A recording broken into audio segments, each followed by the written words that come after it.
This is Slush. He's a fighter role and part of the Eerie tribe, whose tribe unity boosts the potency of your negative and spirits. He is an E-rank yokai. His attribute is Ice, meaning his technique is strong against wind and he's weak to fire. His technique is Hail, starting at base 20 and going as high as 90 power. His attack is Body Bash, which starts at 15 power and goes up to 67. His Inspirit lowers the target's strength by 1 stage. His ultimate is an ice attack that hits all foes. Its power is 60. His skill lowers ice damage taken. He evolves at level 25 into Alhail. He's a B rank, and his technique upgrades to Frost, which starts at 50 power and goes up to 110. His ultimate now has 160 base power. This Soka has a good HP, defense and spirit stat, and low strength and speed. You can get Slush as one of the 3 yokai you befriend before Disramelda. Although he has a difficult fight that early, it is possible to still befriend him. He does very good damage early game, and I would recommend keeping around for a while. Be careful using him against Slimemander, as a Fire Breath does huge damage, but he can do a lot with damage back, especially with his ultimate damaging all of his hits.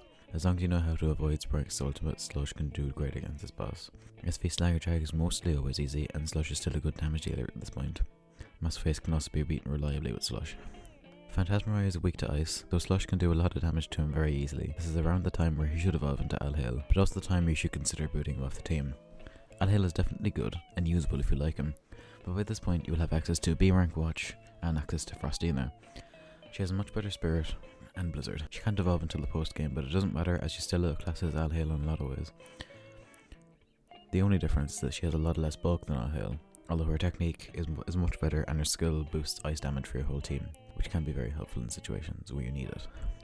Alhail is also very usable if you prefer the bulk, however. They both do well against the rest of the bosses in the story, filling similar roles. I would advise using Frostina if your team needs more damage, but if you already have good damage dealers like Apak, Daramacho or Reunite, then you could consider using Alhail as a more defensive option. So should you use Alhail on your team? I would say use Slush early and then consider removing him if you prefer other options like Frostina. Thanks for listening.